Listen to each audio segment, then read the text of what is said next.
Any amin'ny YouTube ihany koa ny laravana le sary dia tiako mihitsy anareo reny mba tianao ity mba hitao post sary tianao le tiako mandroso tompoko mandroso sika mandroso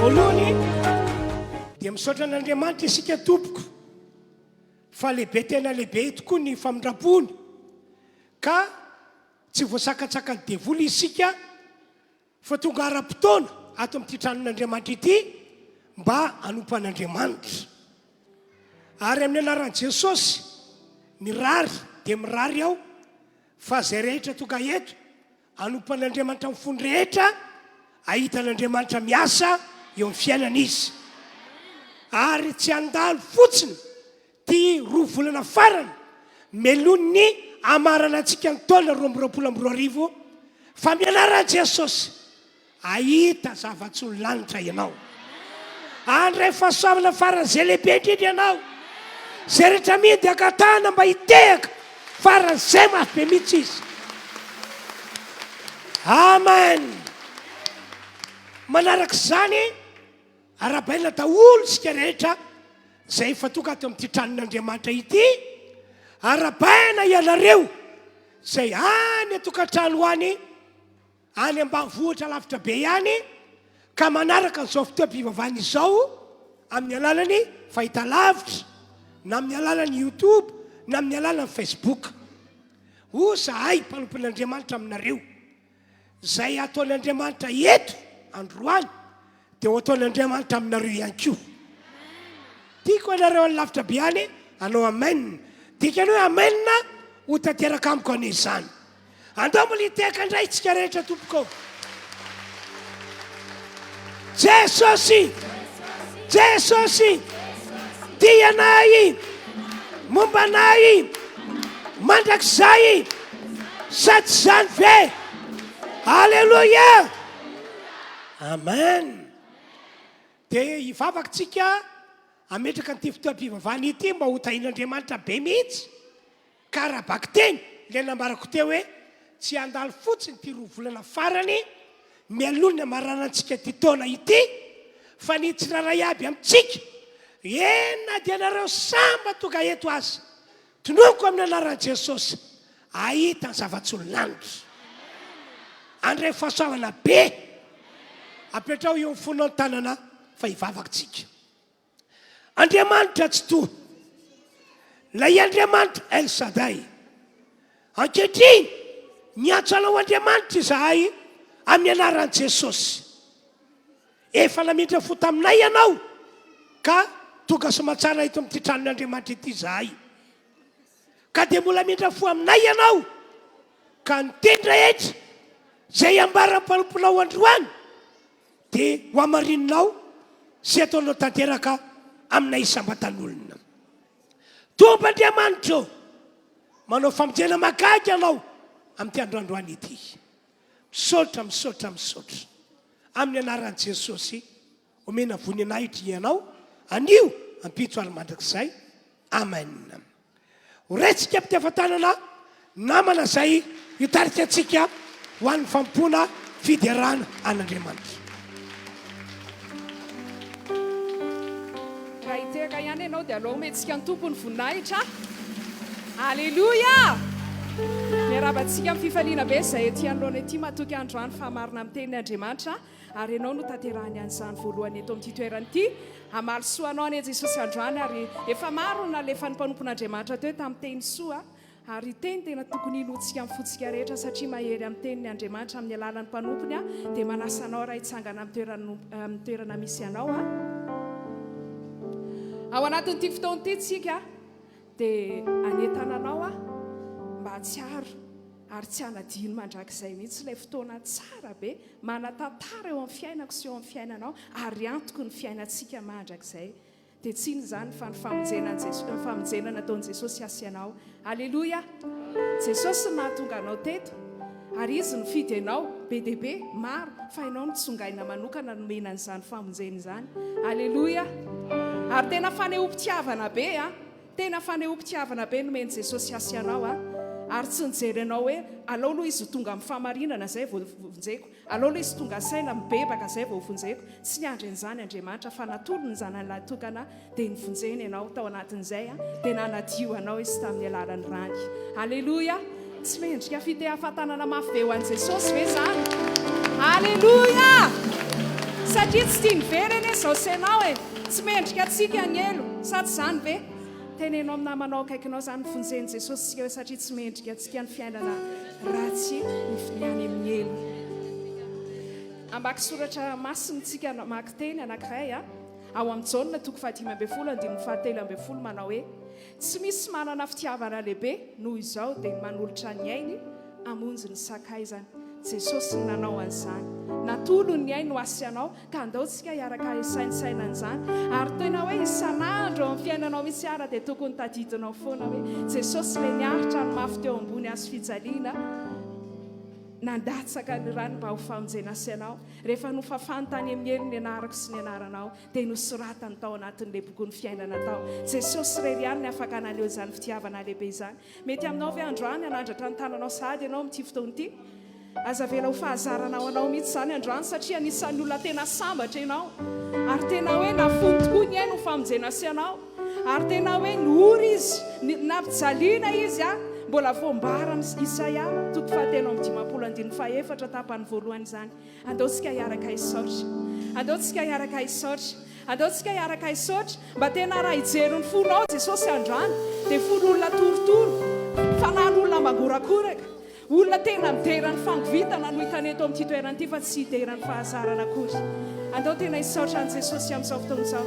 Any tokantrano any ianao dia tena misaora ny fonao rehetra hoe misaotra fa voavonjy misaotra fa novonjenao misaotra fa navelanao ny eloko, misaotra fa nomenao anahy ny fiainana mandrakizay tamin'ny alalany fanoratana ilay anarana teo ambokony fiainana. Andaotsika isaotra androany. Makasitraka Tompo, makasitraka Jesosy eo, makasitraka fanamasina, makasitraka Jesosy eo ny amin'ny famonjena, ny amin'ny ranalatsaka, ny amin'ny feretanao, ny amin'ny fijaliana izay noentinao. Izany nefa dia noho ny fitiavanao anay, izany nefa dia noho ny fitiavanao anay ary mbola tsy ary akory ny ary izao rehetra izao. Tamin'ny fony ianao namorona izao rehetra izao Jehovah dia efa tao anatin'ny fonao izay, efa tao anatin'ny fonao izay dia tena makasitraka ny amin'ny fitiavanao. Fa androany kosa izay ao anatin'ity fotoam-bavaka ity dia tena aneo ny ao anatin'ny fonay, loharanay ny ao anatin'ny fonay fa izay ihany koa dia hanambara androany amin'ny fonay rehetra fa tena tianao amin'ny fonay rehetra izay. Sarobidy loatra aminay ianao Jehovah manao ny voninahitra faranantsika mitehaka mafy be zany androany fanomezam-boninahitra an' Jesosy. Alleluia, alleluia.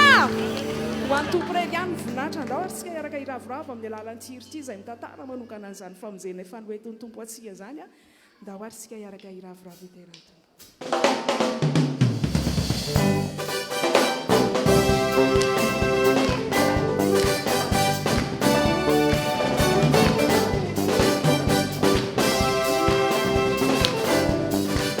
sigaretta iniziare idera maperdana Andriamanitra mareny Andriamanitra famodikiany fahotana nanaovany azy azony ny fandresena mandrakisa fahefana atony azy fanajana nometrika Andriamanitra fitiavana Andriamanitra fitiavana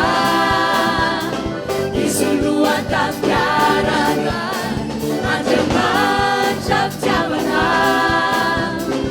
izomoano alefa izomoana ankalazaho fonao rehetra izy ambonitsao rehetra ureny tany mandanitra Jesosy tomponanitra ankalazaina ny anarana ambonizao rehetra ureny tany mandanitra Jesosy tomponanitra aratsika teka ao anatin'ny fifalian'izao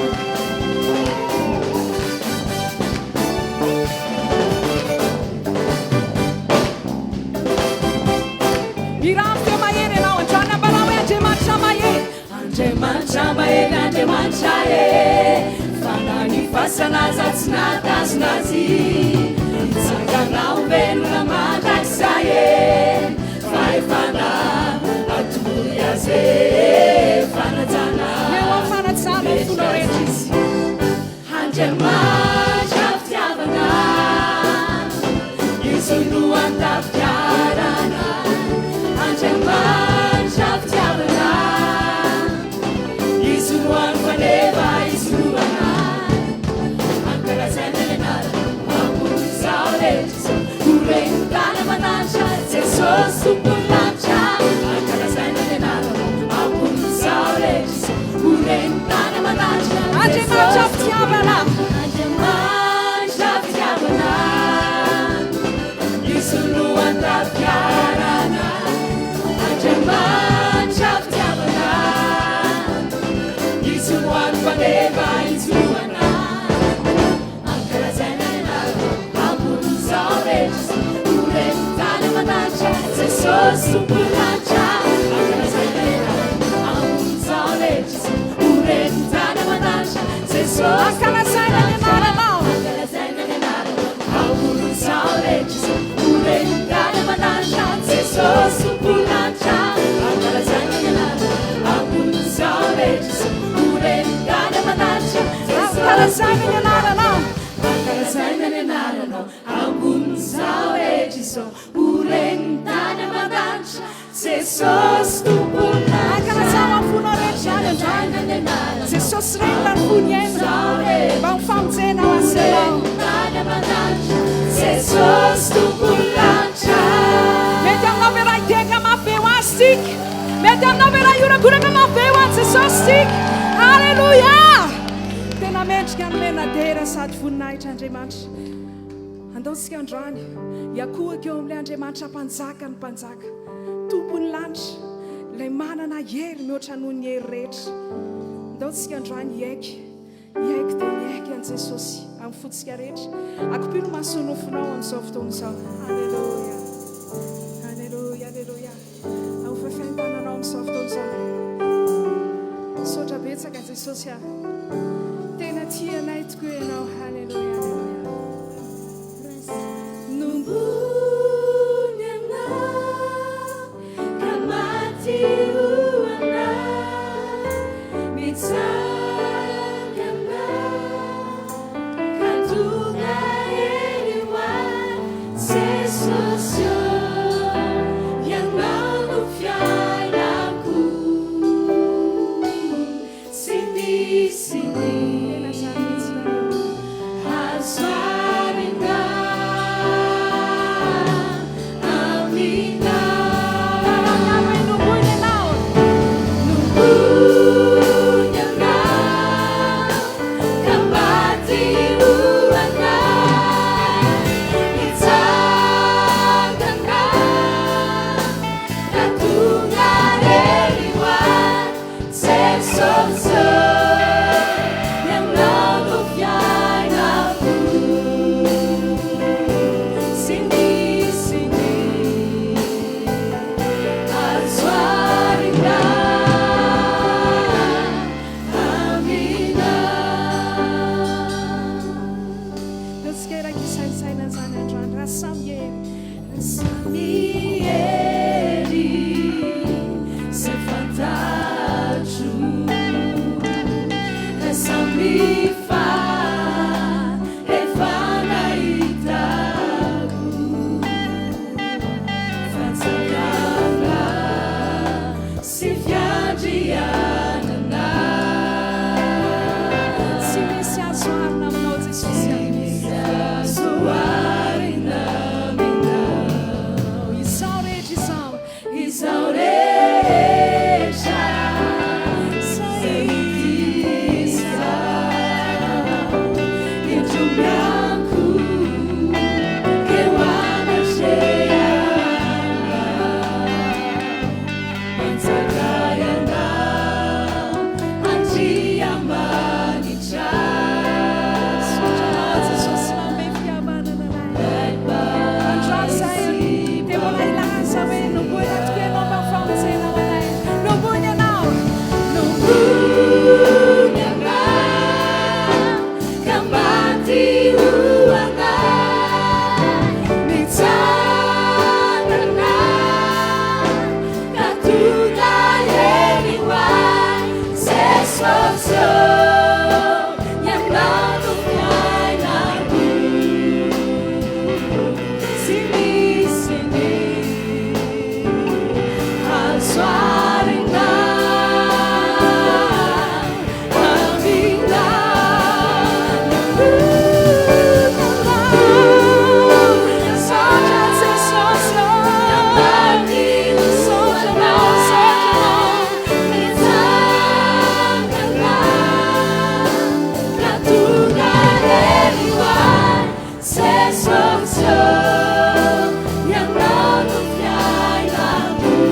tsika isaotran' jesosy tena isaotratsika androany arina no soavalina ho azony amin'izany famonjeny zany andao atotrotsika ny fotsika ary arak'ilay tonkirana ambaratsika teo mba tsy hoirahira fotsiny dia hoe jesosy no fiainako naiza naiza toerana misy anao dia andao tena ho fiainantsika izy andao ampifalitsika amin'ny fiainantsika amin'ny ankapobeany amin'ny zavatra rehetra ataontsika jesosy fa tena tsy alamaina le raha nalatsaky jesosy fa tena hoe anakely mandrakariva eo amin'ny fiainantsika isan'andro isan'andro alleluia alleluia ndao anambaritsika hoe raha sarobidy aminay ianao andriamanitra sarobidy ampianao sarobidy ampianao tombo sarobidy ampianao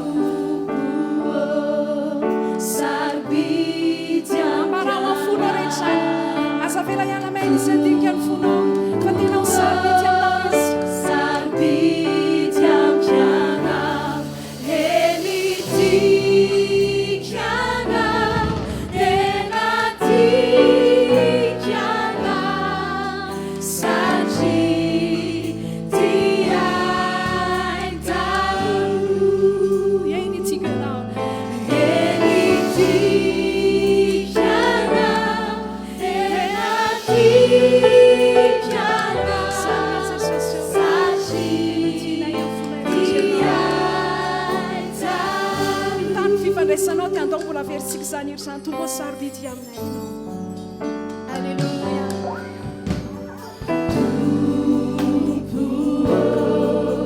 sarobidy ampianao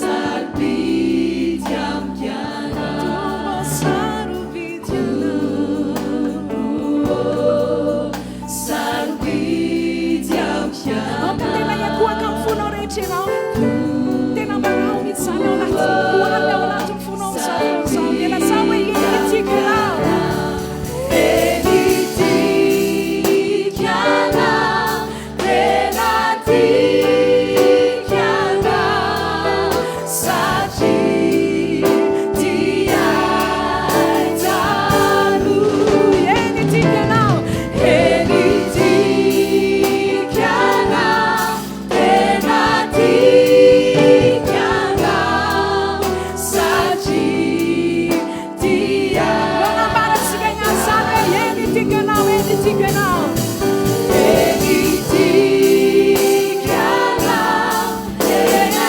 tikanao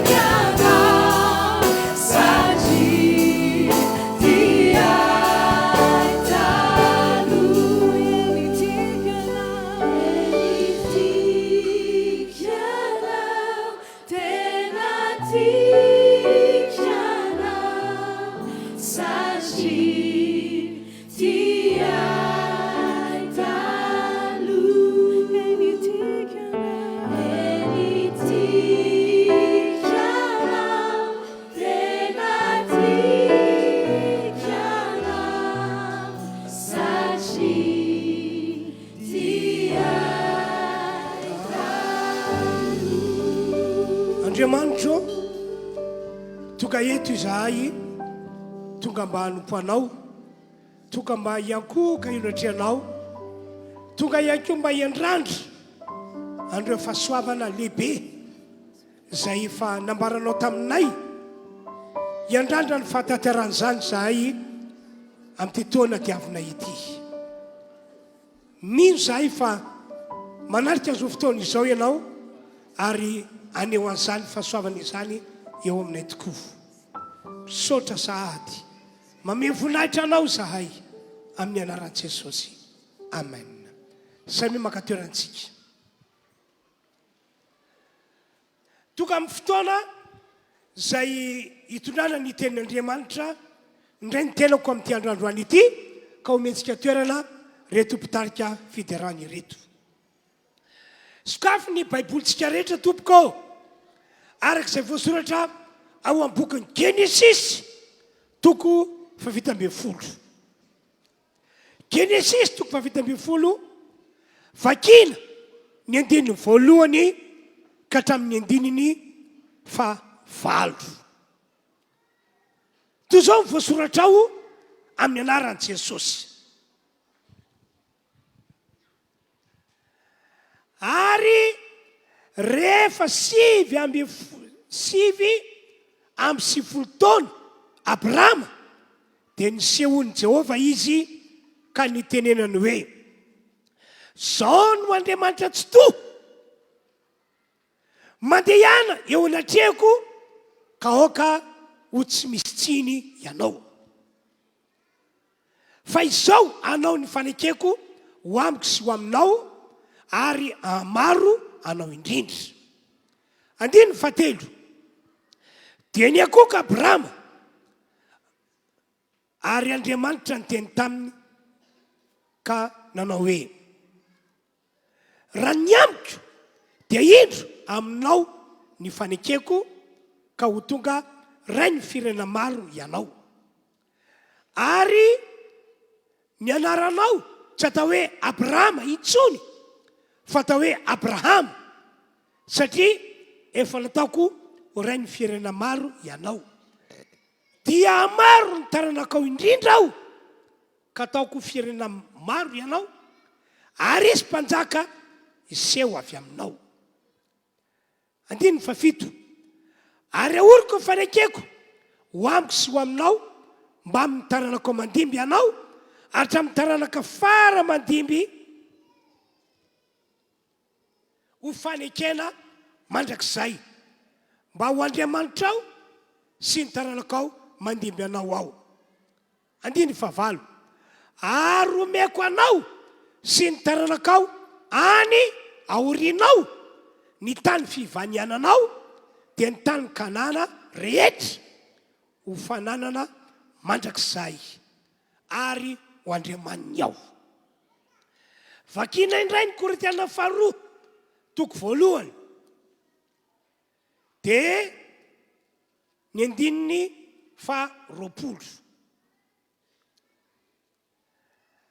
fa nafiry ny teny fikasan'Andriamanitra dia ao aminy ny eny ary amin'ny alalany koa ny amen voninahitr'Andriamanitra amin'ny ataonay. Ho fisaorantsika an'Andriamanitra ny amin'izany teny izany izay ho amarin'Andriamanitra ao anaty ity fotoam-bavaka ity dia andao tsika rehetra hitehaka mafy dia mafy.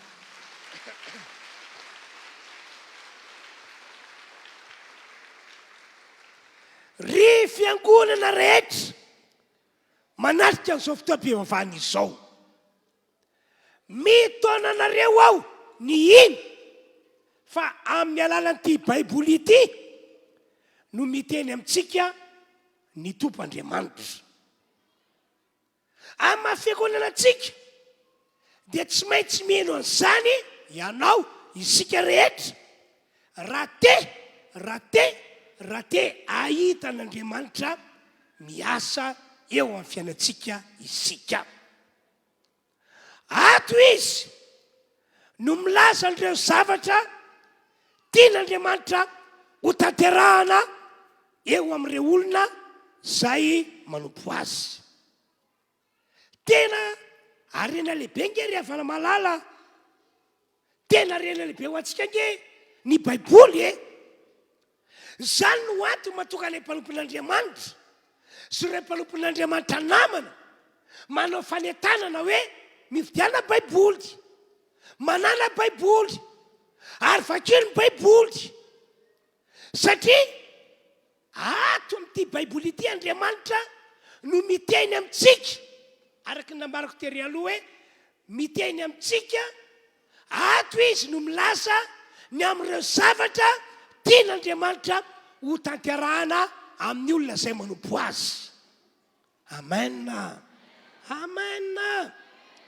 Teny fikasana moa no ilazana an'ireo zavatra tian'Andriamanitra ho tanterahana eo amin'ny olona izay manompo azy. Fanamarihana kely aloha melohany hanoisantsika an'izay resaka tenin'Andriamanitra izay na hoe teny fikasana izay. ny lehibe indrindra amin'Andriamanitra ry havana dia ny anompontsika azy. Zay mihitsy a no programan'Andriamanitra hatrany am-boalohany. Raha nahary ny zanak'olombelon'Andriamanitra ka nametraka azy tao amin'izay Edeny, dia nametraka azy mba hanompo an'Andriamanitra izy sy ny tarany mandimby. Satria misy fanompoana any an-danitra, ary mbola misy fanompoana mandrak'ankehitriny, ary mbola misy fanompoana mandrakizay. Dia tian'Andriamanitra ihany koa ety ambony tany isy fanompoana an'Andriamanitra. Ary isika izay novonjen'Andriamanitra tateoriana, navotan'Andriamanitra no takian'Andriamanitra mba hanompo azy. Zany mantsy fa raha ny amin'ny Adama sy Eva, ilay olombelona noharian'Andriamanitra voalohany, efa lavo izy, efa tafasaraka tamin'Andriamanitra izy, dia tsy afaka nanohy an'ilay programan'Andriamanitra hoe mba hanompo an'Andriamanitra mandrakizay. Fa aloha ny fahasoavan'Andriamanitra kosa dia naneho fitiavana lehibe Andriamanitra, nomena antsika ny zanan'ilay tokana atao hoe Jesosy, nampidinitra tety ambony tany ny zanan'ilay tokana atao hoe Jesosy, mba hanavitra antsika, mba hamonjy ny fanahintsika, mba ahafahan'Andriamanitra mandray atanana antsika, mba ahafahan'Andriamanitra mamela ny fahatsoantsika, ahafahan'Andriamanitra mamela ny helokontsika, mba ahafahan'Andriamanitra manadio antsika amin'ny alalany rano Jesosy lay nalatsaka teo ambony hazo fijaliana. Ka rehefa voavojo isika dia ny tian'Andriamanitra hatongavana dia hoe isika volom-boavojo zany no natao hanompo an'Andriamanitra mandritra fahavelomantsika eto ambony tany. Marina fa efa nalomana fiaina mandrakizay izy ho an'izay voavojo, fa tsy avetrany dia nentin'ny tany ianao rehefa voavojo, fa navelany hitoetra onona eto ambon'ity tany ity. Mba ninona? Amafisiko indray mba hatonga antsika hanompo an'Andriamanitra, satria any an-danitra misy fanompoana, ety ambon'ny tany eko tian'Andriamanitra izy fanompoana tahaka izany. Amen.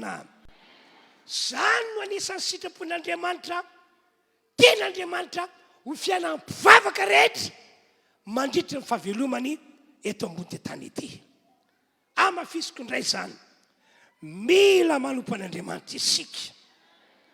Amen.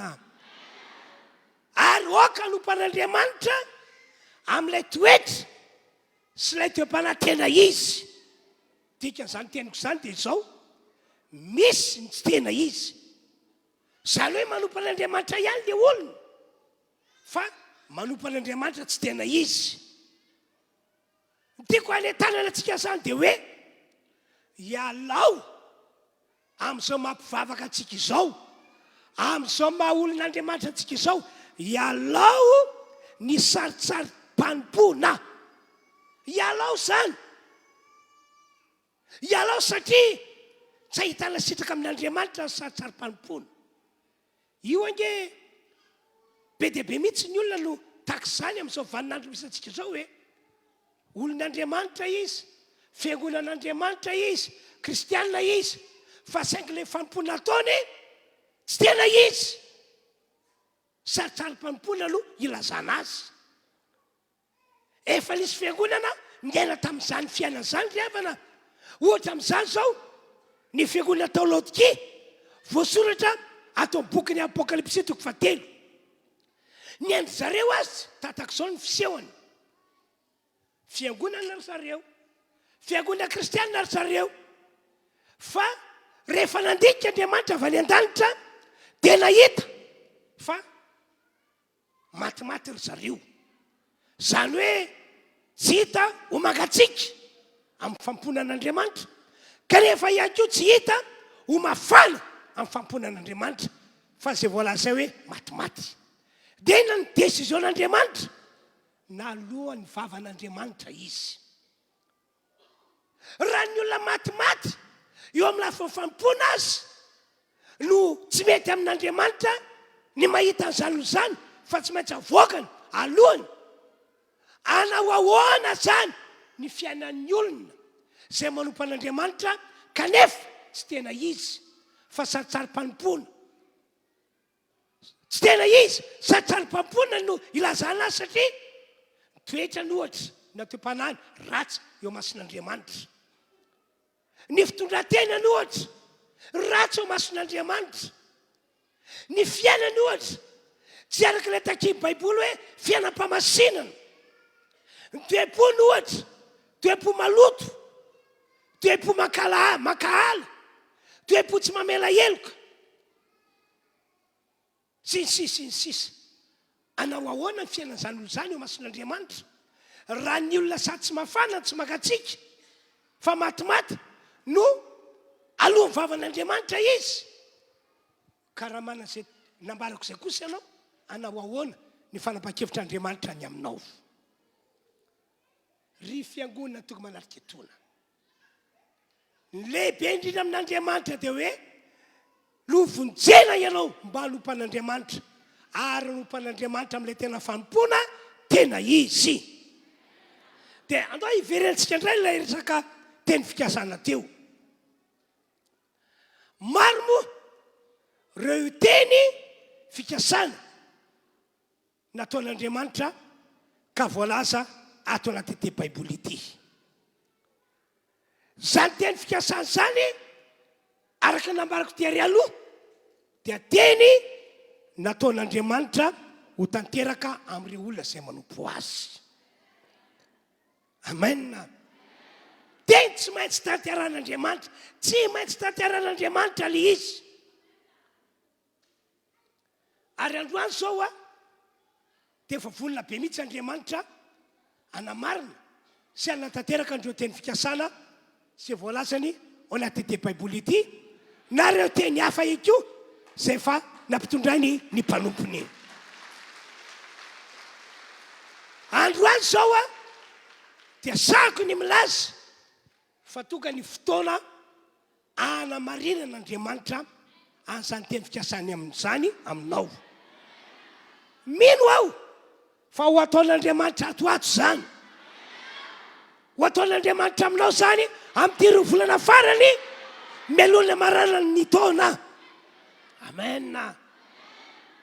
Io ange tsara io Andriamanitra io e. Tsara io Andriamanitra io.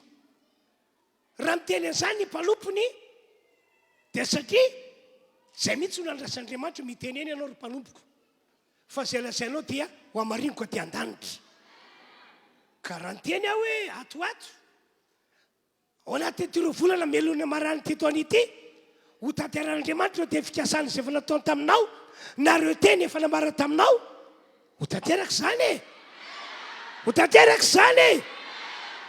Fa zao anefa, fa zao ihany koa anefa akoatra an'ilay toetra ty manompo an'Andriamanitra amin'ny fonao rehetra, akoatra an'ilay toetra manompo an'Andriamanitra amin'ny fampona tena izy, dia izao manana finoana ianao.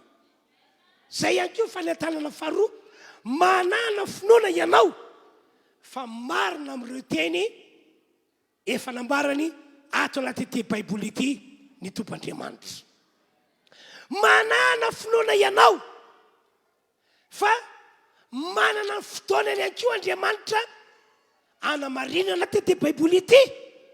Tsy mba tara Andriamanitra kanefa ihany koa tsy mba lasa aloha izy, fa raha ny voasoratra dia miaika hoe manana fotoana ny zavatra rehetra.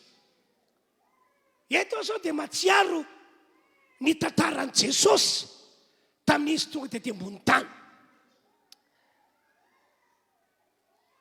Araka volaza baiboly nampidinin'Andriamanitra hoe tety ambony tany Jesosy mba hamonjy an'ity zao tontolo zao ity amin'ny alalany fahafatesana eo ambony azo fijaliana. Hamonjy an'ity zao tontolo zao ity nandran'Andriamanitra an'i Jesosy mba hamonjy amin'ny alalany fahafatesana. dia tonga dia debony tany tokoa Jesosy tamin'ny alala vehivavy anankiray ta hoe Maria. Dia inona ny tranga? Rehefa fantatry ny devoly fa lay zazalahy teraka ao Betlehem any Jodia, izy no lay voalaza hoe mpamonjy ity zao tontolo zao ty. Rehefa nandren'izany devoly dia nanomana tetika ratsy mba amonoana an Jesosy. Dia tamin'ny alalan'ny Herode no nanomanany fahafatesana mba hatratra an Jesosy. Fa saingy tsy mbola toka le fotoana voalazan'Andriamanitra araka ny taom-pon'Andriamanitra hoe ho faty Jesosy amin'ireny ty zao tontolo zao ty, dia nandamoaka tetika devoly satria Jesosy niaraka tamin'ireo ray aman-dreniny nasain'Andriamanitra nandositra tany Egypta. Tateoriana indray rehefa maty Herode tonga Jesosy niaraka tamin'ireo ray aman-dreniny, dia ny tombo-taona teny izy. Ka rehefa tonga ny fotoana mety dia niasa ho an'ny Andriamanitra Jesosy, nivavaka ho an'ny marary Jesosy, namonjy ny mpanota Jesosy, namaolana Jesosy, nitondra fitahina be Jesosy. Dia tantarain'ity baiboly ity tsy indray mandeha ny indroa fa efa imbetsaka ny fariseo, ny sadoseo, ny mpanoran-talana, ny mpisorona no nikasa hisambotra an Jesosy amono azy. Tsy indray mandeha ny indroa no nikasa izy ireo hoe ho atosika ny atiantsana Jesosy. Fa saingy tsy tanteraka mihitsy lizy satria tsy mbola tonga ny fotoana zay andalovan'i Jesosy an'izany atao hoe fahafatesana izany. Ary ilay fahafatesana tian'Andriamanitra hitondrana Jesosy dia tsy fahafatesana tahaka ny fahafatesan'olona tsotra, fa fahafatesana amin'ny alalany azo fijaliana. Dia nandeha fotoana dia tonga ary le fotoana dia nantranga voasambotra Jesosy tao amin'ny Sangetsemane.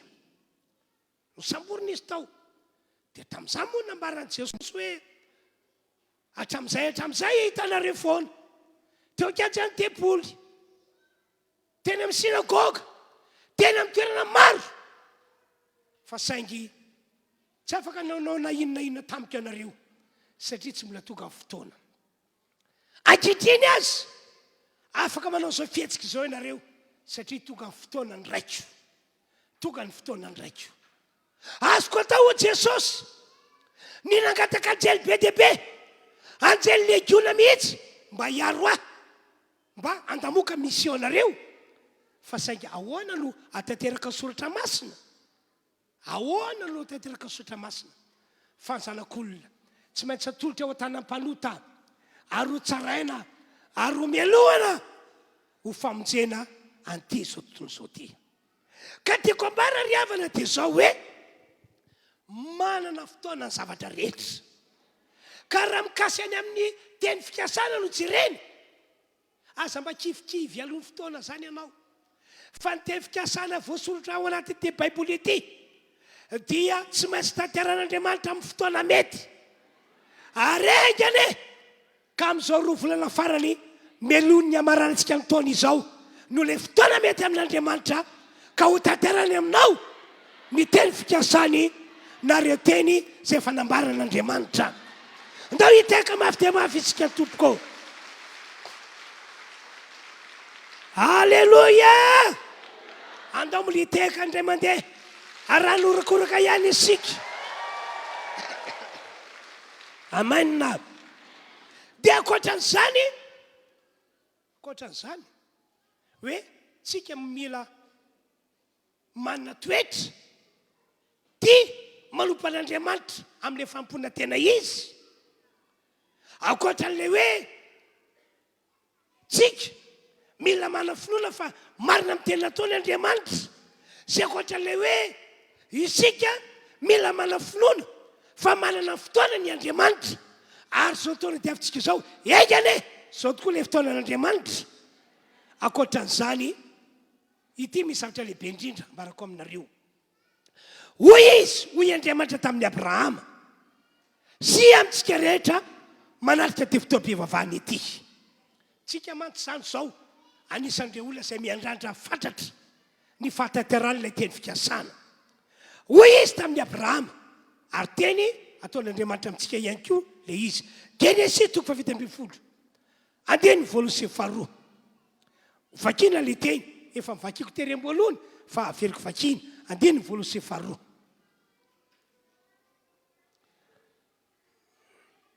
zao ny voasoratra ary efa 7 taona Abrahama dia nisehony Jehova izy ka nitenenany hoe zao no Jehova Andriamanitra zao no Andriamanitra tsy to mandeha ihany eo anatrehako ka aoka ho tsy misy tsiny ianao anisan'ny toetra na toepanahy iray no takin'Andriamanitra tamin'ny Abrahama mba ahafan'Andriamanitra manantanteraka n'ilay teny fikasana dia ilain'Andriamanitra i Abrahama mandeha eo anatrehan'Andriamanitra mandeha tsy misy tsiny itsika toka eto ihany koa dia tsy misy valaka amin'izay ny toetra na toepanahy takin'Andriamanitra amintsika tsika zany tsy mahazo mamita tena ka mionona fotsiny hoe efa mpivavaka aho efa kristianina aho efa olon'Andriamanitra aho efa mpivavaka ao fiangonana RHEFI aho tsy mahazo mamita tena amin'ny zavatra tahak'izany isika fa isika araka nambarako ty ary aloha amafisiko mila manompan'Andriamanitra amin'ny fontsika rehetra ary mila manompan'Andriamanitra amin'ny fanompoana tena izy isika mila manana finoana fa marina amin'ireo teny fikasany voalaza ao anaty baiboly ity Andriamanitra mila manana finoana fa manana ny fotoanany ny tompon'Andriamanitra tsy to mikasika ny amin'ny fanatanterahana an'ireo teny fikasany izay voalaza ao anaty baiboly ity na mikasika ny amin'ireo teny izay fanambaran'Andriamanitra tamintsika tamin'ny alalan'ny mpanompony na tamin'ny alalan'ireo mpaminanina fa ny anankiray ihany koa le nambarako teo isika tsy maintsy mino fa manana ny fotoanany Andriamanitra ka na dia toa amin'ny tarehitrehitra ary ilay fotoana araka fijeritsika azy dia mila miandra zany fotoana zany amin'ny faharetana isika fa le farany dia hoe isika io azo mamita tena ho ia fa aoka hitoetra ho tsy manan-tsiny eo anatrehan'Andriamanitra isika ndao hiteka mafan'Andriamanitra isan'andro na amin'ny andro io na amin'ny alina io dia aoka hitoetra ho tsy manan-tsiny ianao zany hoe hitoetra ho kristianina ho mpivavaka ho fiangonana miaina amin'ny fiainana manao sitrapon'Andriamanitra hatrany hatrany amen amen raha manana andreo toetra ireo isika dia averiko indray dia le toetra tia manompan'Andriamanitra manana finoana mahandra ny fitondran'Andriamanitra ary mandeha tsy manan-tsiny azo antoka riavana fa tsy maintsy ho tanteraka amintsika ireo teny fikasana izay efa nataon'Andriamanitra ato anaty baiboly ity tsy efa voarainareo ve reo le teny voalaza ao amin'ny boky Nomeria 3:20 ahoana i Andriamanitra ahoana baiboly Andriamanitra tsy mba olombelona ka andaingy na zanak'olombelona ka nenina izy dia Andriamanitra marina izy dia Andriamanitra tsy mba mandaingy izy Andriamanitra tsy mba manenina hoe tahak'izay tsy niteny an'izao tahak'izay tsy niteny an'iny teny iny vavalatsaka moa niaka dia fa zay tsy mba zany io Andriamanitra io zao ny teniny voasoratra moa efa nilaza va Andriamanitra ka tsy efaina na efa niteny va Andriamanitra ka tsy ho tovina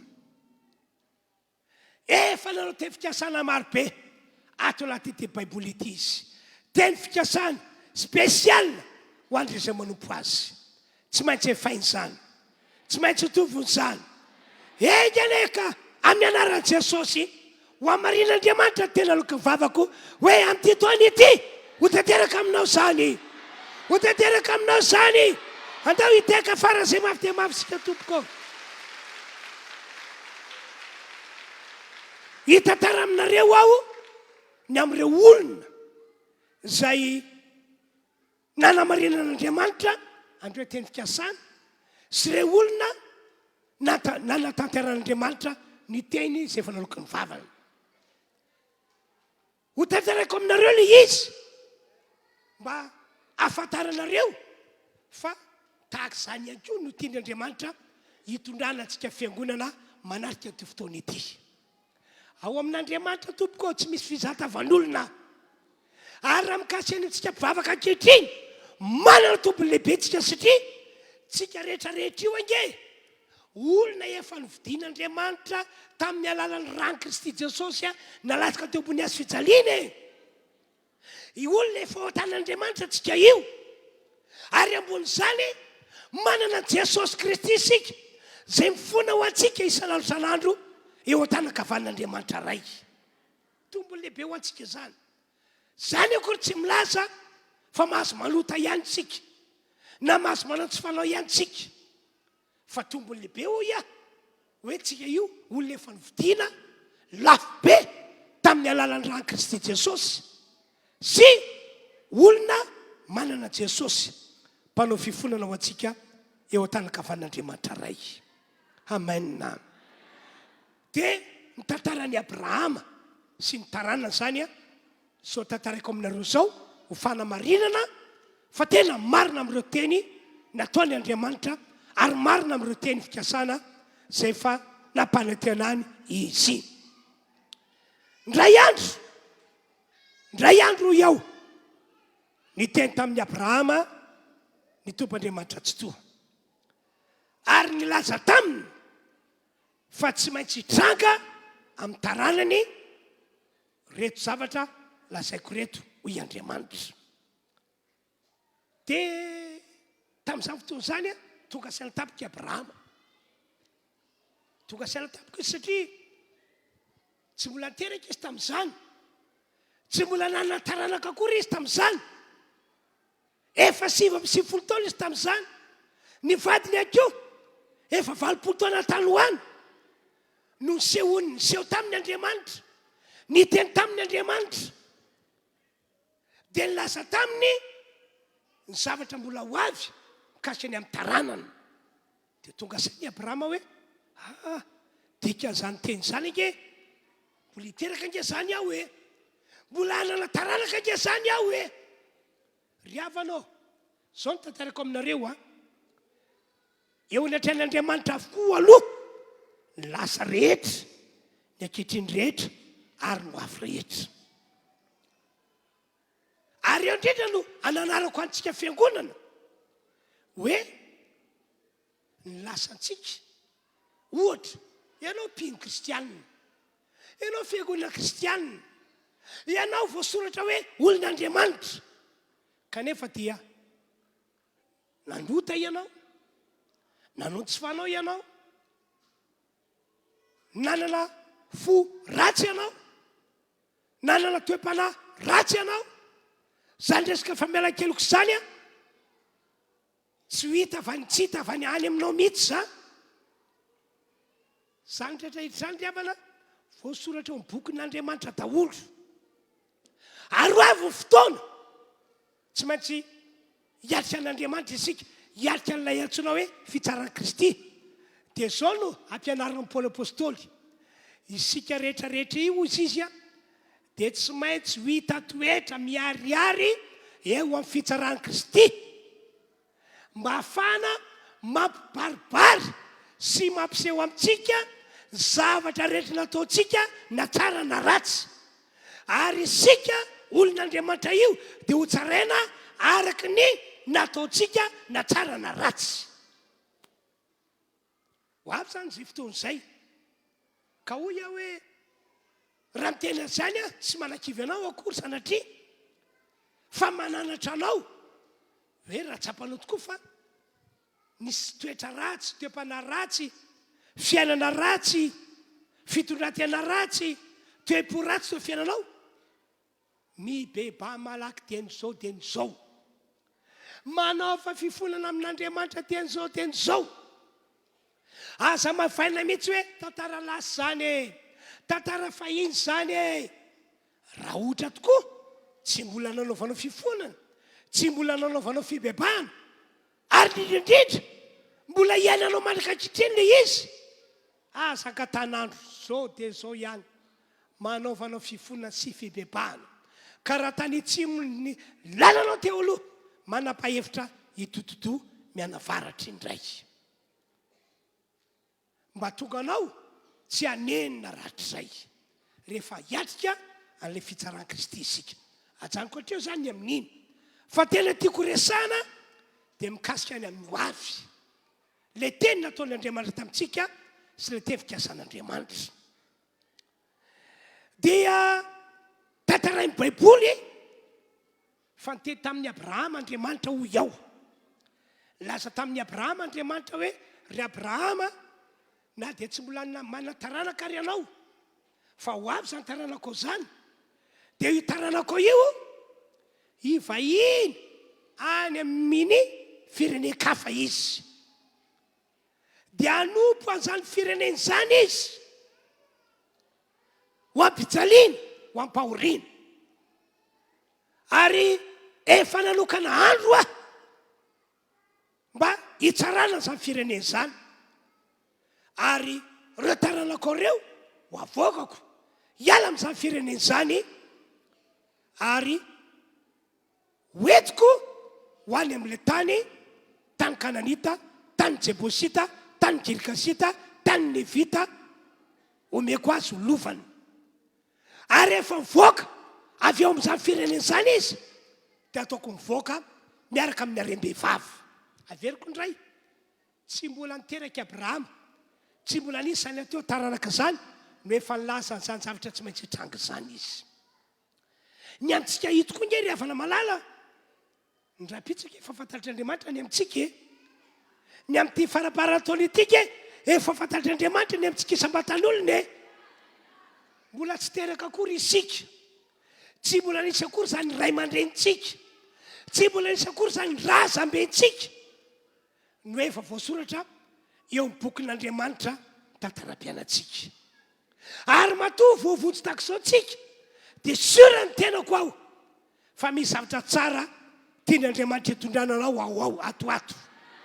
Amen, amen. Efa voasoratra eo amin'ny bokin'Andriamanitra daholo zany rehetrarehetra zany. No zany manana faharetana eo amin'ny fampona an'Andriamanitra ianao. Halleluja. Dia andao nge vakitsika ny voasoratra mikasika any amin'izay tantaran'ny Abrahama izay e. Genesis 15 vakitsika, 17 sy ny 18. Vakina le teny. Ary Jehova tamin'ny Abrahama, aoko fantatrao marina fa ho vahiny any amin'ny tany izay tsy azy ny taranakao, ary anompo ny olonany, ary ampahoriany efa-jato taona izy. Mbola tsy niteraka Abrahama, mbola tsy tonga akory le taranana, dia efa io sady ny teny nataon'Andriamanitra. 17. Ary zany fireneny zany zay mampanompo azy, manandevo azy, dia ho tsaraiko. Ary rehefa afaka zany dia hivoaka mitondra harem-behivava izy. Zay zany teny nataon'Andriamanitra tamin'ny Abrahama. Dia nisaotra n'Andriamanitra i Abrahama, satria nino i Abrahama fa marina amin'ny teny lokavavany Andriamanitra. Dia Genesis indray 15, 20, 20 ary 20. Tamin'izany andro zany Jehova nanao fanekena tamin'ny Abrahama ka nanao hoe ny taranakao, mbola tsy niteraka izy ho ia, tsy mbola nanana taranaka izy, kanefa efa laza sady Andriamanitra hoe ny taranakao efa nomeko an'ity tany ity, hatrany amin'ny ony Ekipta ka hatrany amin'ny ony lehibe dia ny ony Ofrata. Dia ny Kenita sy ny Kenizita sy ny Kadmonita ary ny Etita sy ny Perizita sy ny Refaita, ny tanyreo zay diavinao ankehitriny omeko ny taranakao ho lovana. Zay le tefikasana nataon'Andriamanitra. Dia jereo ange ny fataterahany tena mampahery be ary zany no teny Andriamanitra ampitany amintsika hoe ore olona aza mba mora kifikivy zany ianao manolona famponan'Andriamanitra fa zay voalaza ny aminao voasotro anaty ity baiboly ity dia ho ataon'Andriamanitra tanteraka aminao, ho ataon'Andriamanitra amintsika rehetra. Ary raha misy teny fikasana ray na roa na telo hitanao tao anaty ity baiboly ity nangetaheta anao mba ho tanteraka aminao, tiako milaza aminao fa tsy adinon'Andriamanitra zany. Fa raha mino anao dia ho tanteraka ary za amin'ny mampanompon'Andriamanitra dia miteny ho ataon'Andriamanitra amin'ity taona etiany zany. Dia jereo ary ny fatateran'le teny nataon'Andriamanitra tamin'ny Abrahama na ny fatateran'le teny fikasana. Taonjato maro tateo aoriana tamin'ny andron'ny Mosesy, raha mbola tao anatin'ny fahoriana indrindra ny zanak'Israely tamin'izany fotoana zany noho ny fanandevozana faran'izay mafy nataon'ny Egyptianina azy ireo, dia hoy Andriamanitra hoe tsaroko ny teny izay efa nataoko tamin'ny Abrahama mpanompoko. Tsaroko dia tsaroko. Taonjato maro ny fandimy tateo aoriana io a. Tsy hoe efa ela loatra Andriamanitra ny teny ka adinony angamba. Tsaroko i Andriamanitra.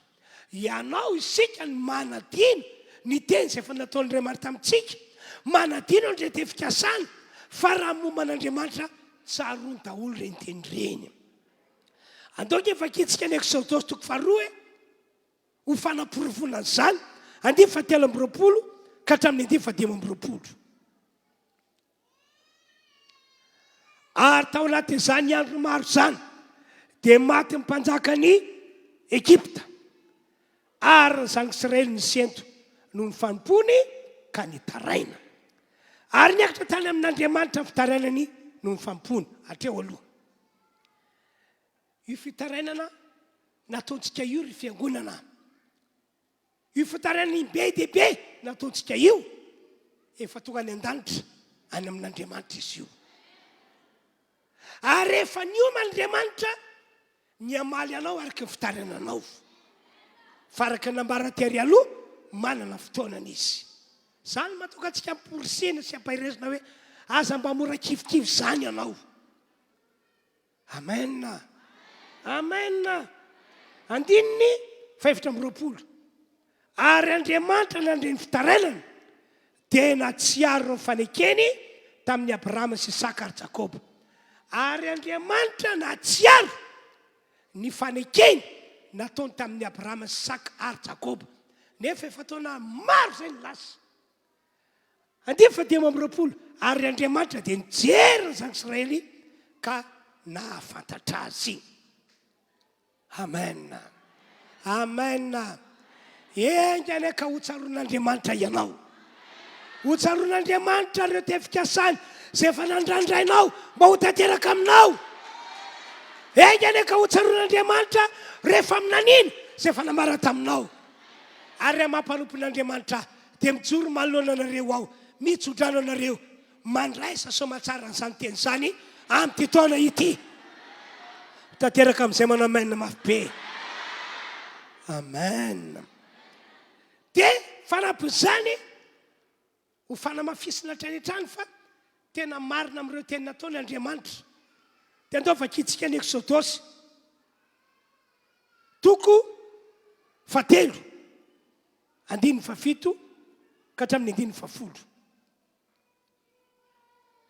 Ary o Jehova, efa hitako tokoa ny fahorian'oloko izay ny Egypta, ary efa reko ny fitarainana no tao mpampiasa azy, ny fantatro ny alahelyny. Dia efa nidinao zao hamonjy azy amin'ny tany any Egyptianina, ka hitondra azy iakatra hiala amin'izany tany zany ho any amin'izay tany sosy malalaka dia any amin'izay tany todronono sy tately any amin'ny tanyny tiary le anara-teny le toerana nambaran'Andriamanitra tamin'ny Abrahama tamin'izany fotoana izany any amin'ny tany Kananita, ny Etita, ny Amorita, Perizita, ny Vita, Jebosita. Ary ankehitriny indro fitarana zanaka Israely dia efa mety amiko sady efa hita koa ny fahoriana izay ampahoriana Egyptianina azy. Koa avy ankehitriny ianao irako ho any Farao hitondra ny zanaka Israely oloko hivoaka avy any Egypta. Dia mbola vakitsika indray Exodosy 12 dia andiny fa 10 sy faina amin'ny 30 ary dingantsika ny andiny fa 7 ary ny zanaka Israely nanao araka ny teny Mosesy ka nangataka firavaka sy volafotsy sy firavaka volamena ary fitafiana tamin'ny Egyptianina 30 ary nataony Jehovah nahita fity teo masiny Egyptianina ny olona ka nomeny ireo azy izay nangatany ka dia nifoanany Egyptianina treo aloha. Tanteraka le teny nataon'Andriamanitra hoe rehefa avoakako hiala amin'izany firenena tompony izany ny oloko le tanànakao ry Abrahama dia ataoko mitondra rembe vava izy. Dia voasoratra io nataon'Andriamanitra voaka niaraka tamin'ny arembe vava izy dia andiny fa 30 ary nisy olona maro samihafa firenena koa niaraka niakatra taminy ary ondra manosy omby dia fananana be indrindra. Andaontsika hiteko an'Andriamanitra ry havana. Amen. Averiko indray le teny efa nambarako hoe no tantaraiko taminareo zany tantara zany mba ilazana aminareo fa Andriamanitra tsy mba manadino andre teny fikasany izay efa nataony ho andreo olona izay manompo azy ary efa manana fotoana ny Andriamanitra hanamarinana izany teny fikasany izany ary araka ny teny naloko vavaka natsodraniko dia hoe egany ka amin'ity taona ity ho anatin'izao 2 volana farany melona maranantsika ny taona izao no andraisanao fahatanterana izany. Amen. Ary raha misy faminaniana na teny hafa nambaram-panompon'Andriamanitra anao tany ty taona ity dia androany mbola mafisiko ho ataon'Andriamanitra tanteraka aminao an'izany. Halleluja. Fisaorantsika an'Andriamanitra satria marina sy matoky izy tsy mba mandanga izy andao hiteka sady horakorakatsika ataovy mafy ihany ny teka ary anorakoraka mafy be. Jesosy Jesosy tia anay momba anay mandrakizay sady zany ve. Halleluja. Amen. Amen. Dia andao atsika andinika kely isaintsaina kely hoe inavy re teny fikasana hitanao tao anaty baiboly ity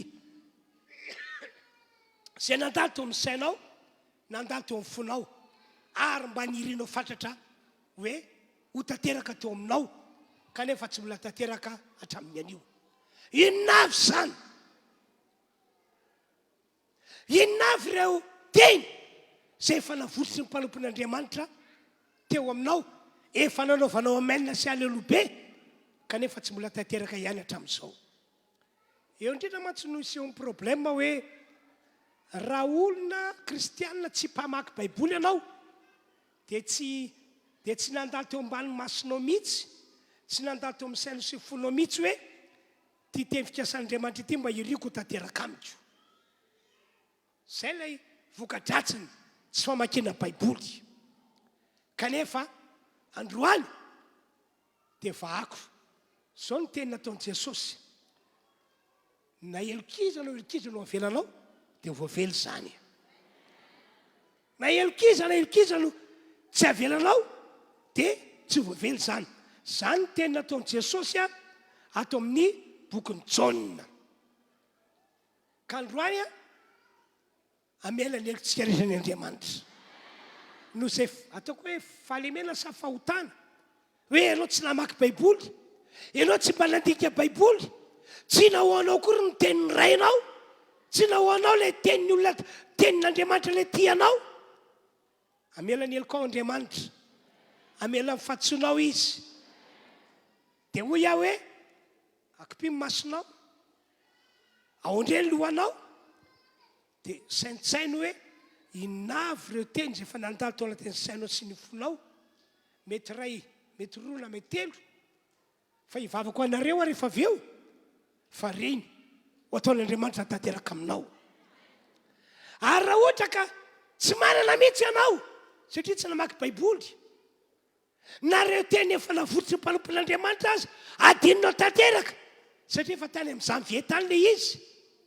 Dia hoy indray aho hoe sokafa ara ny baibolinao hoe omeko alalana ianao, sokafa ny baibolinao, dia vadibadio teny eo anatin'ny baiboly, dia mijere teny anankiray na roa tianao ho tanteraka eo aminao, satria teny fikasan'Andriamanitra le izy. Mifidiana ray na roa, tondroa mihitsy hoe ity. Dia hivavako anareo aho, omeko ray minitra ianareo hisaintsaina an'izany teny zany, na hitady an'izany teny zany ho anaty ity baiboly ity. Alefa azy. Roa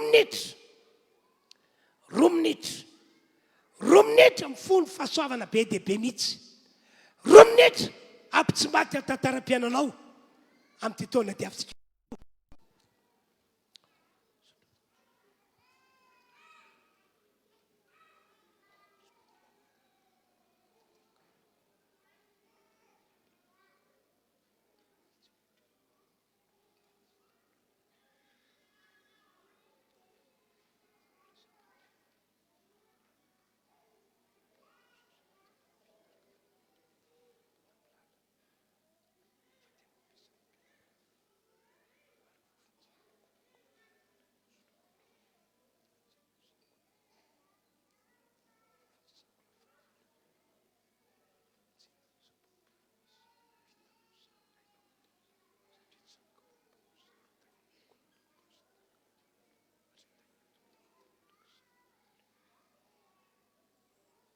Misaotra tompo, misaotra, makasitraka anao ny amin'ny famindram-po lehibe nomenao anay.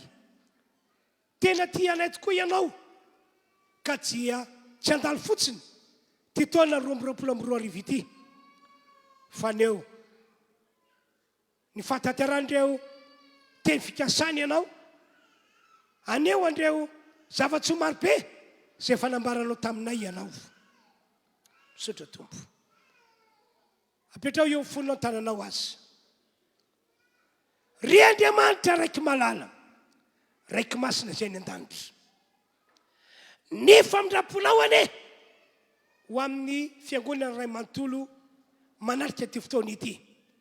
Eny ho tonga any amin'ireo olona zay manaraka zao fotoam-pivavahana zao ihany koa any tokantrano any. Avelanao eloka izy, avelanao fatsoana izay rehetra no Jesosy zay efa nandatsaka ny rany, no Jesosy zay efa maty teo ambony hazo fijaliana, no Jesosy zay efa nasandritry ny tanakavananao Andriamanitra ka mifona ho anay. Ary androany no famindram-ponao lehibe dia hanomboka andray ny fahatanteran'ireo teny fikasana izy. Misy ray, roa na telo ho an'ny sasany. Tanteraka amin'ny anarana Jesosy ane izany. Tanteraka amin'ny anarana Jesosy izany.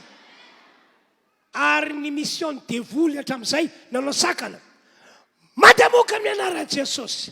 Fana tanteraka amin'ny anarana Jesosy. Misaotra tompo. Misaotra, misaotra, misaotra, misaotra anao zahay. Halleluja. Amen. Fisaorantsika an'Andriamanitra dia andombo litehaka andray zantsika tompoko. Halleluja. Ny voninahitra ane ho an'Andriamanitra ireriana. Satria mandeha be ny fotoana dia andaontsika iroso amin'ny fitondrana ny fanatitra. Hitondra ny fanatitsika io. Dia enao tsara nge amin'ny fanazavana ataoko anareo hoe tony mahazatra hitondra ny ampahafolo-karenantsika isika ety anoloana ty miboaty ametrantsika an'izany. Ampafolony zay efa nitahinantsika. Ao koa matoky anao, nandray be dia be ianao, dia afoizo ny ampafolony zany ho amin'ny fanjakan'Andriamanitra. Kely moa ny azonao, aoko matoky foana ianao hitondra ny ampafolony. Dia fanampin'izay indray aorinany fanaovantsika rakitra, fanatitra fanaontsika hatramin'izay dia misy ilay atao hoe rak-dehibe. Tamin'ny hery no inoko fa nazava taminareo ny fanambarana nataon'ny mpanompon'Andriamanitra.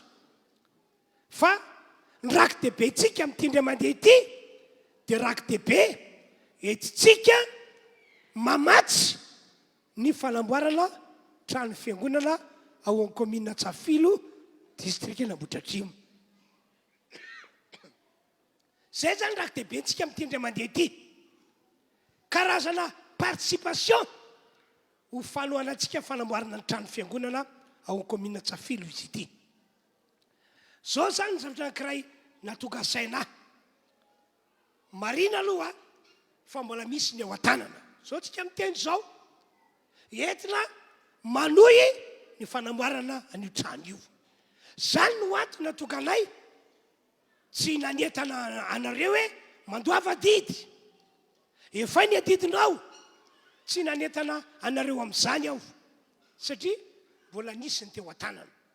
Fa ity ho iaho no nampieritreritra. So dia mamitaka fiangonana ary izay mivady ity. Dia hoe mamitaka fiangonana tataky ny ahoana.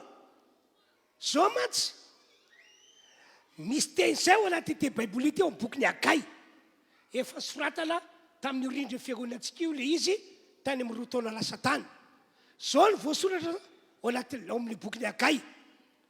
Makanesa ianareo any tendrombohitra, dia maka azo ianareo dia amboary ny tranoko Jehovah fa akasitrako izany. Zany hoe ny lalana anankiray ihany koa mba tonga ny fiangonan'Andriamanitra ho akasitran'Andriamanitra dia izy mandray anjara amin'ny fanamboarana ny tranon'Andriamanitra. Dia zay natonga ny teny hoe so dia manao diso ihany ary izay mivady io mamitaka fiangonana, satria hita hoe misy tokoa ny eo an-tanana mbola ampy hanohizana ny trano. Dia ny fiangonana ampanginana fotsiny amin'izao tsy mila mandray anjara, tsy mila manampy. Dia tonga saina hoe ngambany tsy mety intsony zany. Eny, zay zany fotoan'Andriamanitra.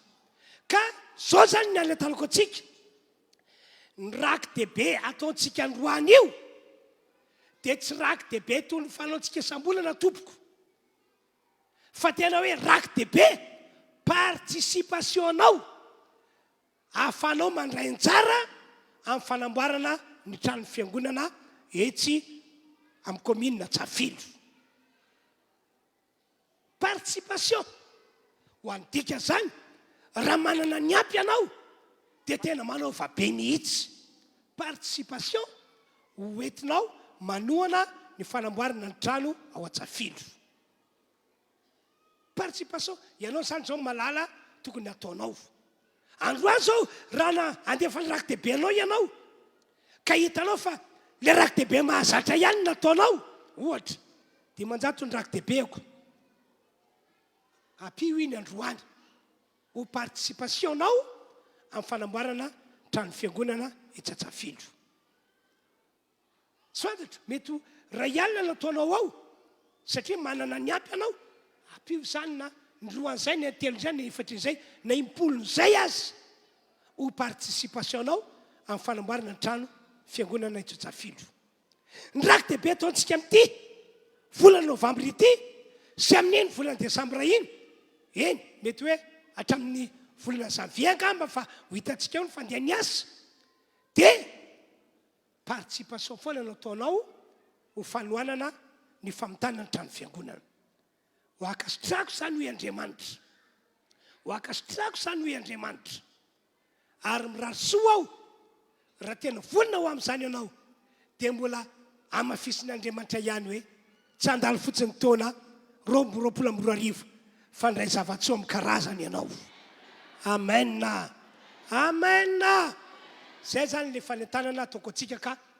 Ary le itsy hoe ay le ampafolokary andeha anasorako fa araka temy pastera te mila doblena na triplena ny rakidebe anasoloko zany kitoko aty tsia Andriamanitra ame konty rehefa ampafolony dia ampafolony aterinao aty fa ny rakidebe dia zay nambarako zay hoe raha misy any aminao any dia tovalo apio tsy mahafaty antoko anao zany riavana tsy mahafaty antoko anao zao nge mampahery ahy ity fiangonana antsika ity efa tena nampidirin'Andriamanitra ao anaty lisitry ny olona lisitry fiangonana mpanamboatra ny tranony amen maraka ny fiangonana kristianina mba te-hanamboatra trano fa tsy tafity fa itsika kosa nataon'Andriamanitra ho mpanamboatra ny tranony tsy afa tahaka ny Davida mananiry ny hanamboatra ny tranon'Andriamanitra fa Andriamanitra tsy Solomona zanakao no tendreko anao an'izany tsika ihany koa voatendrin'Andriamanitra anao an'izany ka ataovy mba ho akasitrana ianao mazava ve fanetanako mazava ve tompoko tena anao tokoa ve anao anao participation andarontsika mbola iteran'Andriamanitra dia ao anatin'izay tonga dia manositra vetrany ianareo mitondry ny ampahavokarena ty alohany ity dia avy eo tatazana ny fanatitra fanao mazatra fa ilay rakidebe kosa ho tatazana manokana io moa fa niteneko tamin'ny monsieur izy ty monsieur Norge tsy ho akamana amin'ilay rakitra iny fa dia atokana mihitsy hoe 100% amin'iny latsinay tonga dia fa homanina ho any atsafilo zay zany le izy tonga dia fa homanina spesialina atsafilo spesialina tranon'Andriamanitra zay zany le izy ka dia alefatsika tompoka mandrositsika zay hitondra ny ampahavokarena dia avy eo tatazana manokana eny toerana eny fanatitra fanaontsika mazatra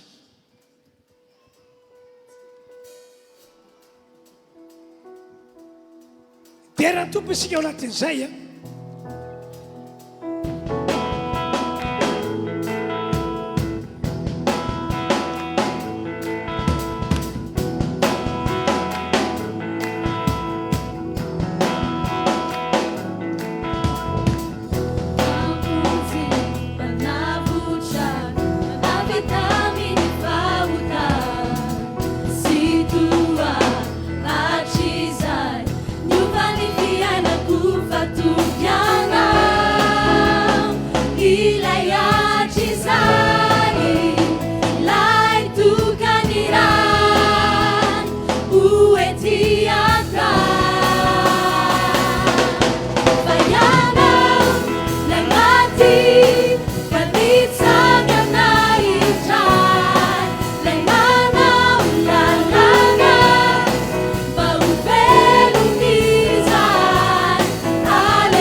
vita moa zany ny fanatazana fanatitra fanaontsika isika fotoam-bavaka Alahady zao ataontsika zao a dia hitondra n'ilay raky be amin'izay tsika fanaonantsika ny fanamboarana tranon'Andriamanitra ny Tsafilo.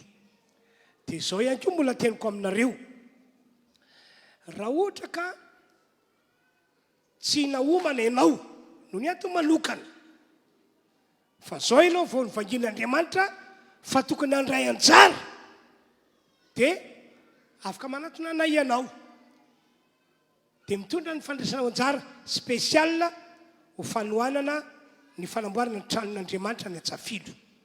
Afaka manatona anay ianao ary tsy tokony hisalasalanao mihitsy zany fa ataovy fa zany no matoka fiainanao akasitran'Andriamanitra.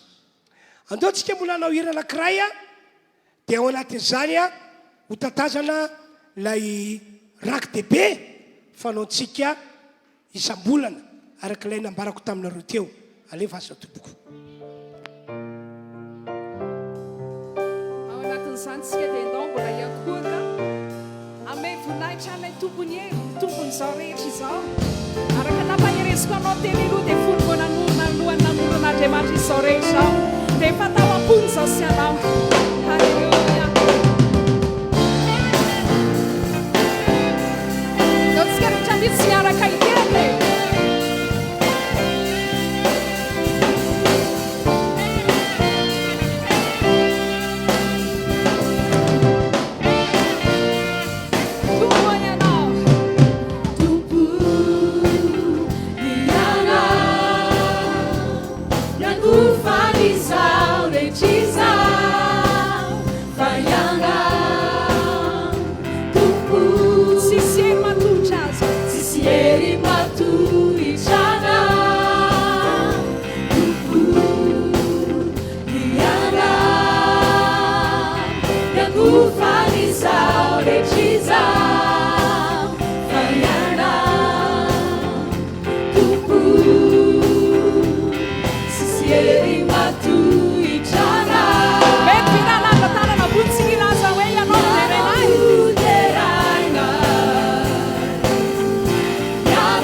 Fandraisana ny fanasan'ny tompo isika.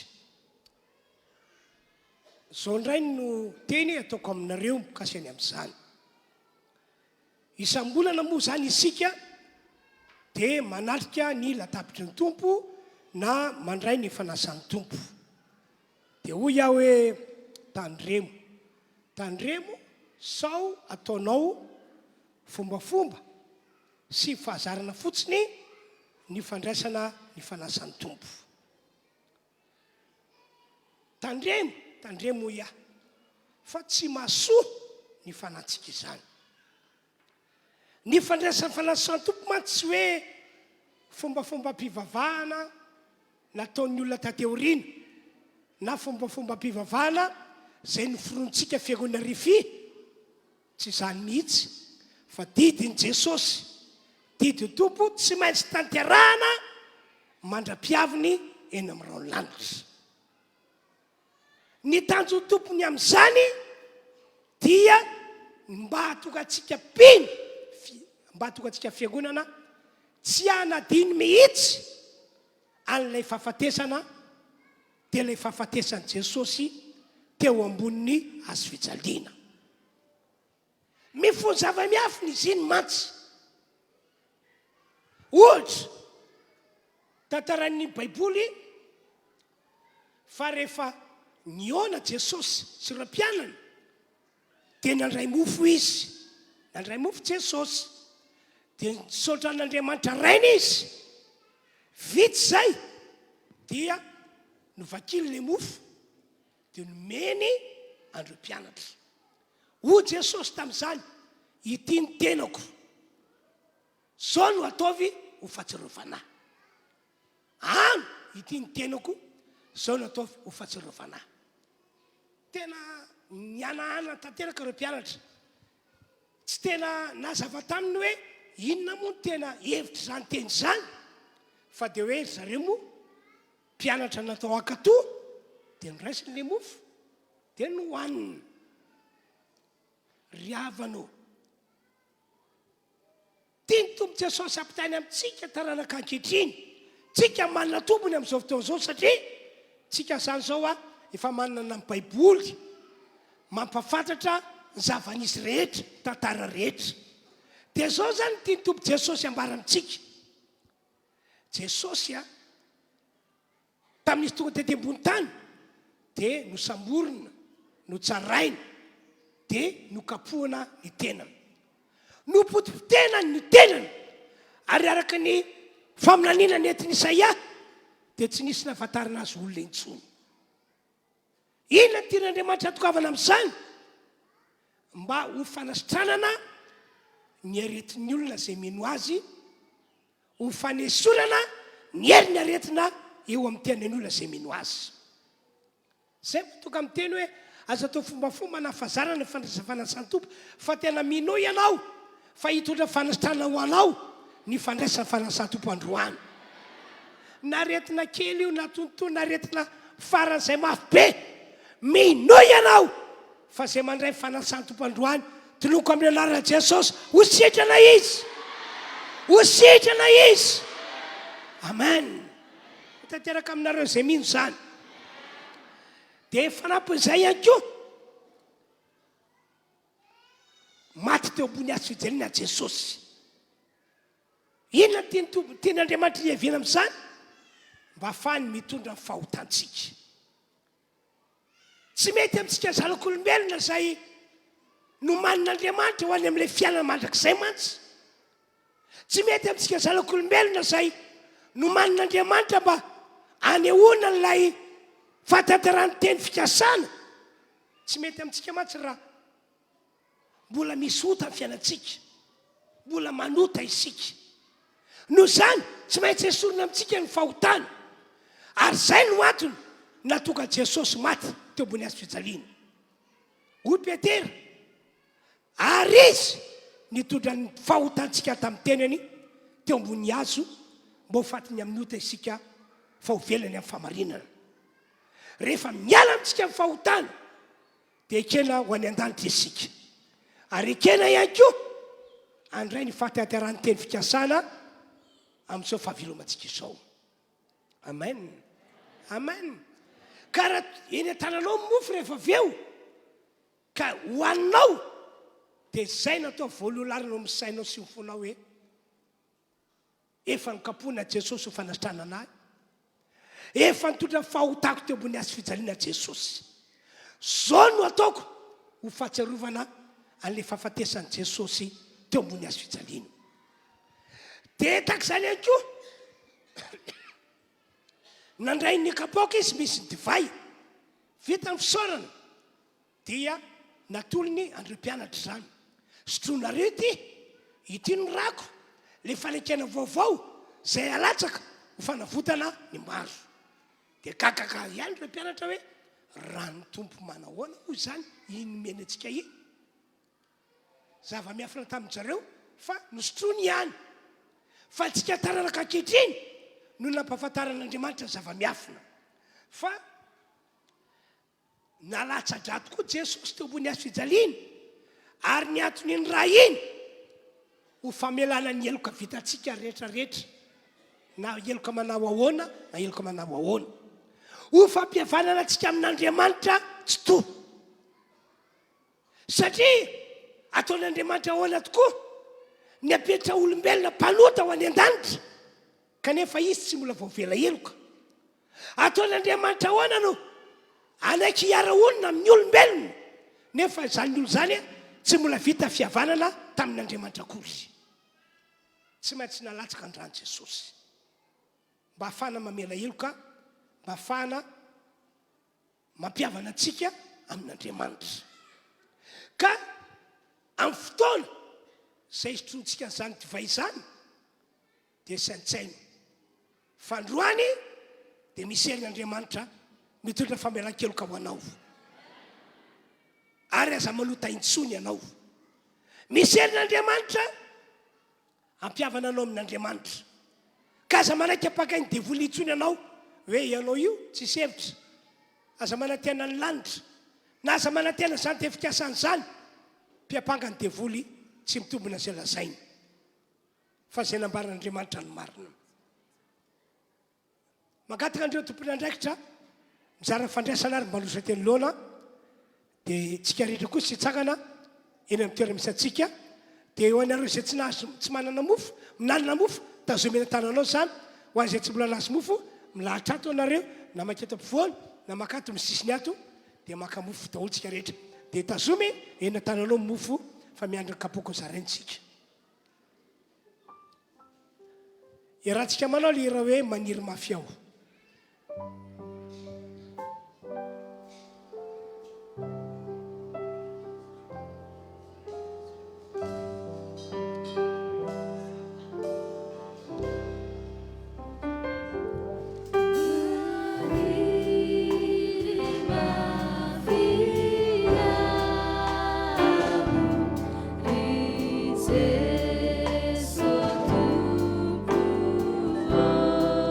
sotra tompo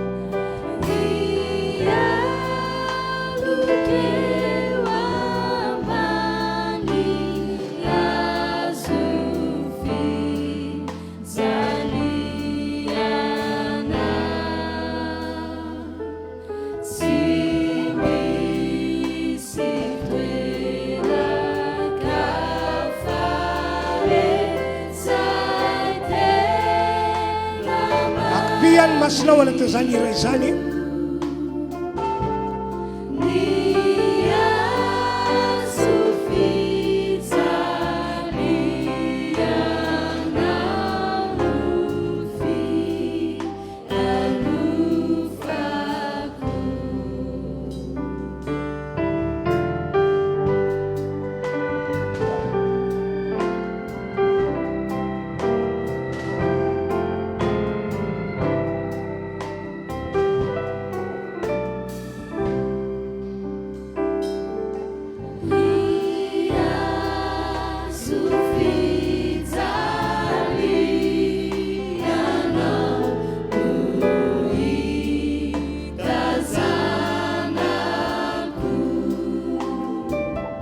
midirany anatiny a ho alereny amizana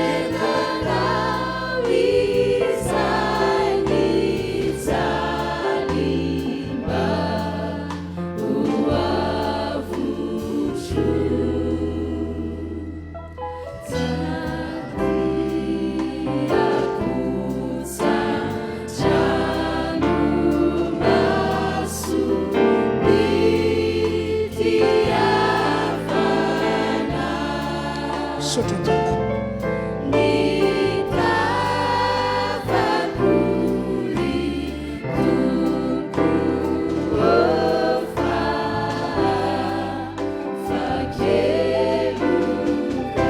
dia ho zaraina any amitsika indray a ny kapoka zany dia tazomina tananao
ndao hivavakantsika dia namafy ny fanekena sy ny falorantena ho an'Andriamanitra fa ho azy mandrakizay mandrakizay tokoa isika samy hivavaka izy.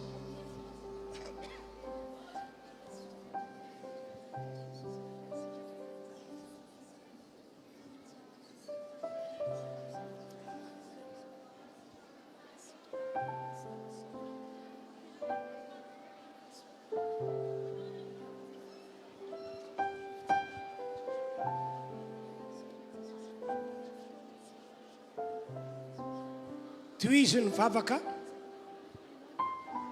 mila manamafy ianao fa anompan'Andriamanitra, mila manamboatra ny toepanahinao sy toetranao ianao mba tokanao tsy halatsiny eo ny hatreny tomponao.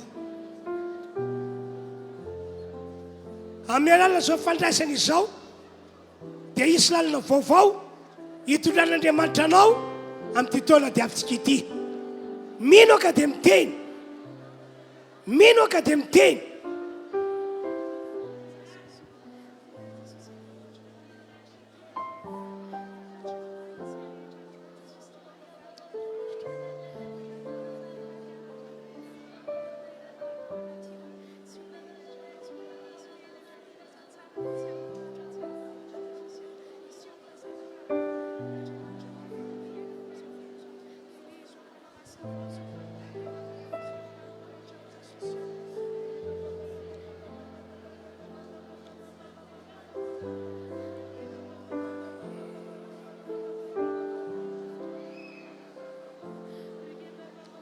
Rehefa mandala eny aminareo ny mizara fandraisaka tsy mbola lazo anao dia manangatana kely mba ho hitany a.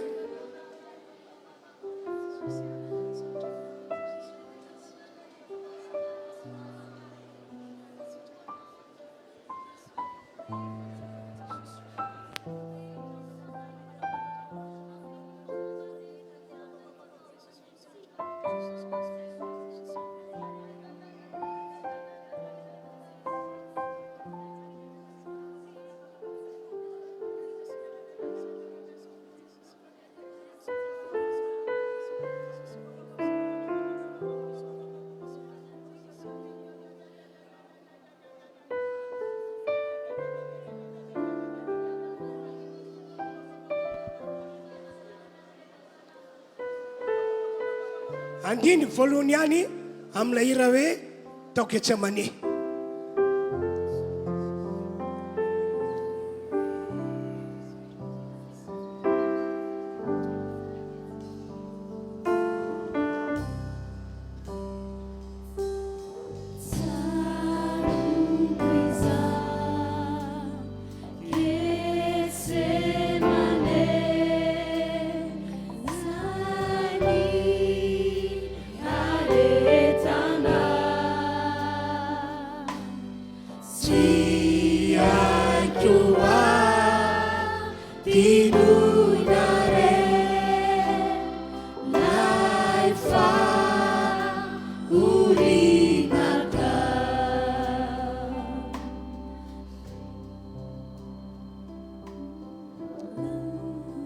Misaotra tompo, misaotra sy makasitraka anao zahay fa manarika ny latabatrao zahay ankehitriny.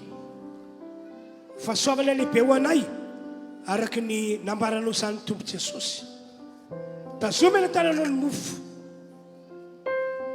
etỳ tananay ny mofo, tandidin'ilay tenanao Jesosy izay nokapohana ary novonoana teo ambony hazo fijaliana. Zao no ataonay ho fahatsiarovana an'ilay fahafatesanao. Ano zany mofo zany f'Andriamanitra any fahasoavana lehibe amintsika rehetra tompoko.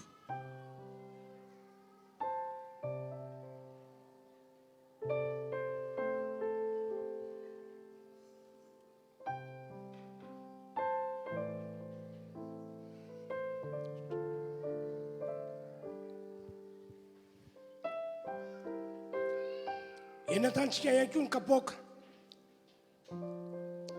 Saotra tompo, ity kapoaka ity no misy ny ranao ilay nalatsaka ho fanavotana ny maro. zao no ataonay ho fahatsiarovana ny fahafatesanao teo ambony azy fijaliana ka hoy aho aminareo sitro zany ho fahasoavana ho antsika rehetra amin'izao taona diavintsika izao.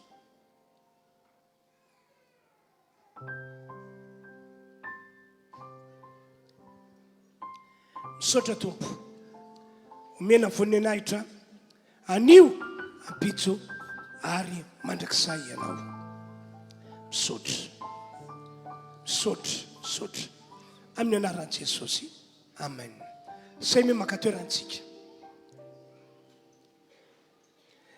Dia ny filazana apetraka amintsika zany dia zao a ny renim-pianakaviana rehetra na tanora na antitra na manambady na tsy manambady intsony dia manao vavaka arahana fifadian-kanina ianareo amin'ny asabotsy 12 volana novambra ho avy zao amin'ny 6 vora maraina. Zava-dehibe ny fatokavatsika rehetra ahafahana mandamina ny asan'Andriamanitra. Dia ny mpiandraikitra rehetra ihany koa mivory androany dia misy asa ho dininareo indrindra mikasika any amin'ny asan'Andriamanitra izay atao any Antsafilo. Dia filazana manaraka indray a rehefa avy eo zany a dia misy ny fotoan-dehibentsika amin'ny 12 ora na amin'ny 2 ora. Ny amin'ny 12 ora zany a ny tondranin'ilay mpanompon'Andriamanitra antsika dia ny andravarava andreo izay sakatsakana mba tsy anakery intsony amin'izao taona diavintsika izao. Za zany androany namotsitra teny ho anareo laza ny momba ny tenin'Andriamanitra sy tefikasana tanteraka aminareo. Nitsofoko rano amin'izany ianareo fa izy kosa andravandreo sakana mahatonga zany tenin'Andriamanitra ny tefikasana zany a tsy ho tanteraka andravan'ilay sakana izy ka fotoan-dehibe zany rehefa avy eo aoko tonga tsara iomana amin'izany tsika. Ny am'roa kosa dia mbola misy mpanompon'Andriamanitra hafa. Ino moa zany tsy haiko hoe inona no entiny eo fa inona fa matoa hoasain'Andriamanitra maketo izy a mizavatra tian'Andriamanitra ambara aminao. Tsy andalo fotsiny ty taona diavintsika ity. Amen. Ndao tsika tsangana ary a saotra an'Andriamanitra. Misaotra anao zahay ry tompo Andriamanitra tsy to, ry ilay Andriamanitra mahery, Andriamanitra magaga. Misaotra amin'ny anaran'i Jesosy fa vita soamatsara ny fitaom-pivavahana tamin'ity androany ity. Ito ankehitriny manomana anay ho amin'ny fahasoavana lehibe ianao ary andray ny fahatantaran'izany izahay amin'izao taona diavina izao. Ka dia misaotra tompo, misaotra ary makasitraka anao indrindra. Halleloia, amen. Miravo zany tsika tompoko taona manao